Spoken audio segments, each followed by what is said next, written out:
Tujuan pembelajaran, mahasiswa menguasai saintifik pada materi biosintesis karbohidrat atau fotosintesis. Prosedur proyek 1. Mencari dan memahami materi belajar biosintesis glukosa.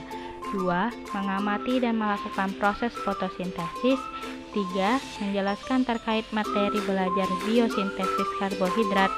4. Mengedit video semenarik mungkin. Selanjutnya, materi singkat mengenai fotosintesis. Fotosintesis adalah proses pengubahan senyawa air H2O dan karbon dioksida CO2 dibantu oleh cahaya matahari yang diserap oleh klorofil sehingga menghasilkan senyawa glukosa. Glukosa yang dihasilkan selain digunakan langsung oleh tumbuhan juga akan disimpan dalam bentuk makanan. Selanjutnya, fungsi utama dari suatu proses fotosintesis adalah kemampuannya dalam menghasilkan makanan, misalnya buah, umbi-umbian, dan glukosa. Kandungan zat makanan di tumbuhan ini sendiri sangat bermanfaat untuk dikonsumsi oleh manusia serta hewan. Pada video tersebut merupakan salah satu contoh proses fotosintesis, yang mana hidrila menyerap karbon dioksida yang terlarut di dalam air untuk keperluan fotosintesis. Gas terlarut tersebut diekskresikan oleh hewan air dari hasil respirasi, sedangkan hewan air membutuhkan oksigen terlarut yang dihasilkan oleh hidrila. Pada percobaan yang telah dilakukan, hidrila yang ditempatkan di tempat terang menghasilkan lebih banyak gelembung udara. Ini karena hidrila mendapatkan cahaya matahari yang cukup sehingga dapat melakukan proses fotosintesis dengan baik. Tanaman sebagai organisme autotrof membuat molekul organik sendiri dari bahan mentah anorganik yang diperoleh dari lingkungannya. Daun adalah tempat utama terjadinya fotosintesis.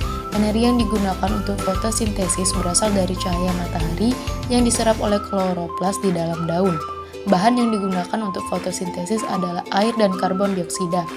Air sebagai bahan dalam tanah menyebar dari akar melalui xilem. Karbon dioksida sebagai bahan di udara masuk melalui stomata. Produk yang dihasilkan dari fotosintesis adalah glukosa, yang merupakan produk fotosintesis berenergi tinggi yang menyebar ke seluruh bagian tanaman lewat floem. Oksigen adalah produk fotosintesis yang keluar dari daun melalui stomata. Fotosistem sendiri dapat dibedakan menjadi dua, yaitu fotosistem 1 dan fotosistem 2. Pada fotosistem 1 ini penyerapan energi cahaya dilakukan oleh klorofil A yang sensitif terhadap cahaya dengan panjang gelombang 700 nm sehingga klorofil A disebut juga P700. Energi yang diperoleh P700 ditransfer dari kompleks antena. Pada fotosistem 2 penyerapan energi cahaya dilakukan oleh klorofil A yang sensitif terhadap panjang gelombang 680 nm. Sehingga disebut P680. Hubungan antara fotosistem 1 dan fotosistem 2 dalam fotosintesis berperan dalam proses reaksi terang yang dapat dibedakan atas reaksi siklik dan non-siklik. Reaksi terang adalah reaksi yang bergantung pada cahaya. Jika tidak ada cahaya, maka reaksi terang tidak akan terjadi.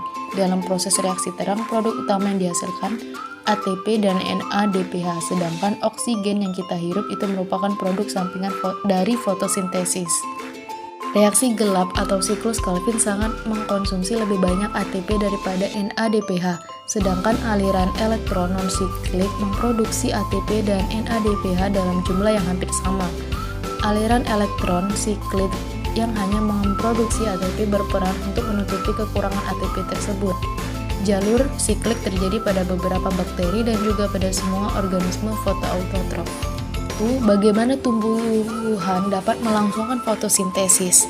Proses fotosintesis terjadi ketika klorofil daun menangkap sinar matahari dan menggunakannya untuk mengubah air dan karbon dioksida menjadi gula dan oksigen. Gula yang dihasilkan baik digunakan langsung maupun disimpan di bagian lain seperti buah-buahan. Tumbuhan dapat melangsungkan proses fotosintesis karena memiliki organel sel yang disebut kloroplas. Kloroplas merupakan struktur seluler yang terdapat di dalam sel tumbuhan dan berfungsi sebagai tempat terjadinya fotosintesis. Di dalam kloroplas terdapat pigmen fotosintetik, yaitu klorofil. yang dapat menyerap energi cahaya dari sinar matahari. Energinya kemudian digunakan untuk mengubah air dan karbon dioksida untuk menjadi glukosa dan oksigen. 2.